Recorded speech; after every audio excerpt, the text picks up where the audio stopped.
Assalamualaikum warahmatullahi wabarakatuh. Perkenalkan, nama saya Muhammad Radiansyah. Saya mahasiswa semester 2 jurusan akuntansi di Universitas Muhammadiyah Cirebon. NIM 170121077. Nah, dalam kesempatan kali ini saya akan menjelaskan sedikit tentang kewirausahaan Islami. Yang pertama adalah pengertian kewirausahaan. Istilah wirausaha merupakan terjemahan dari kata entrepreneur dalam bahasa Perancis yang diterjemahkan dalam bahasa Inggris dengan arti between taker atau go between, yaitu orang-orang yang berani bertindak mengambil peluang, sedangkan kewirausahaan adalah disiplin ilmu yang mempelajari tentang nilai kemampuan dari perilaku seseorang dalam menghadapi tantangan hidup untuk memperoleh peluang dengan berbagai risiko yang mungkin dihadapinya.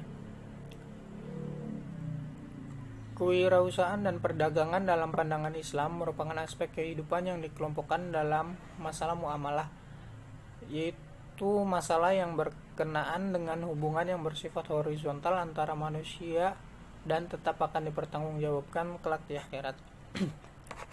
Dari kedua pernyataan di atas, saya dapat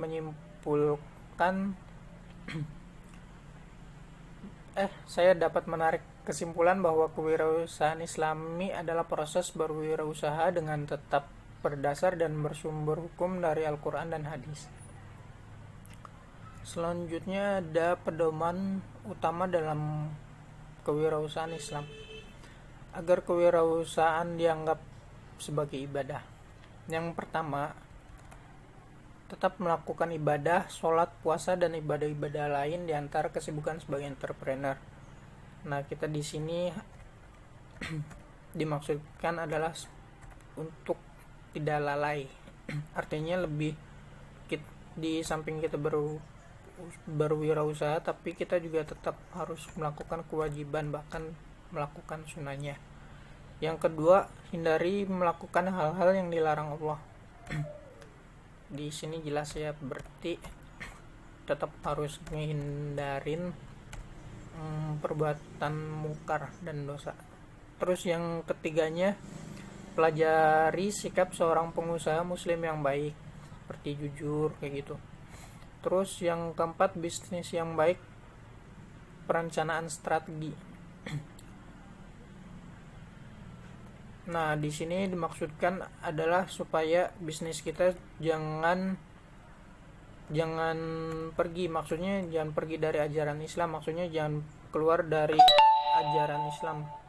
Tapi di samping itu kita berwirausaha tetapi tetap dengan dasar hukum dari Al-Quran dan hadis. Terus yang kelima adalah mengetahui aturan atau hukum bermuamalah secara Islami. Adapun sifat-sifat yang harus dimiliki oleh seseorang dalam menjalankan wirausaha Islami adalah sebagai berikut. Yang pertama adalah takwa, tawakal, zikir, dan bersyukur. Yang kedua, motivasinya bersifat vertikal dan horizontal. Yang ketiga, niat suci dan ibadah. Yang keempat, azam atau bangun lebih pagi. Yang kelima, selalu berusaha meningkatkan ilmu dan keterampilan. Yang keenam, jujur. Yang ketujuh, suka menyambung tali silaturahmi. Yang kedelapan, menunaikan zakat, infak, dan sedekah. Yang kesembilan, puasa, sholat sunnah, dan sholat malam. Yang kesepuluh, mengasuh anak yatim. Nah, selanjutnya di sini saya akan menjelaskan sedikit tentang nilai-nilai dasar etika bisnis dalam Islam. Yang pertama ada tauhid atau kesatuan dan integrasi kesamaan. Dalam hal ini, tauhid sebagaimana terefleksikan dalam konsep kesatuan yang memadukan keseluruhan aspek-aspek kehidupan muslim, baik dalam bidang ekonomi, politik, sosial menjadi satu keseluruhan yang homogen serta memberikan konsep konsistensi dan keteraturan yang menyeluruh. Dari konsep ini, maka Islam menawarkan keterpaduan agama, ekonomi, dan sosial demi membentuk kesatuan. Atas dasar pandangan ini pula, maka etika dan bisnis menjadi terpadu, vertikal maupun horizontal, membentuk suatu persamaan yang sangat penting dalam sistem Islam. Yang kedua ada khilafiyah atau intelektualitas, kehendak bebas, tanggung jawab, dan akuntabilitas.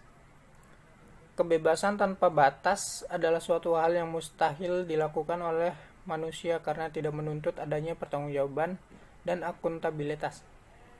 Untuk memenuhi tuntutan keadilan dan kesatuan, manusia perlu mempertanggungjawabkan tindakannya. Secara logis, prinsip ini berhubungan erat dengan kehendak bebas. Ia menetapkan batasan mengenai apa yang bebas dilakukan oleh manusia dengan bertanggung jawab atas semua yang dilakukannya. Nah, yang ketiga ada ibadah.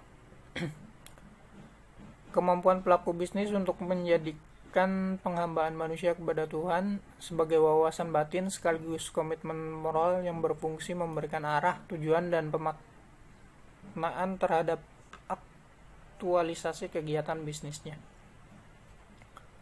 Yang keempat ada tazkiyah. Tazkiyah itu kejujuran, keadilan, dan keterbukaan. Kebenaran dalam konteks ini selain mengandung makna kebenaran lawan dari kesalahan, mengandung pula dua unsur yaitu kebajikan dan kejujuran. Dalam konteks bisnis, kebenaran dimaksudkan sebagai niat, sikap, dan perilaku benar yang meliputi proses akad atau transaksi, proses mencari atau memperoleh komoditas. Nah, yang kelima ada ihsan. Ihsan itu kebaikan orang lain, bisa juga kebersamaan, bisa juga profesionalisme. Kebebasan merupakan bagian penting dalam nilai etika bisnis Islam, tetapi kebebasan itu tidak merugikan kepentingan kolektif atau kepentingan sendirinya. Oke, sekian penjelasan sedikit dari saya, kurang lebihnya mohon maaf. Wabillahi taufiq wal hidayah. Wassalamualaikum warahmatullahi wabarakatuh.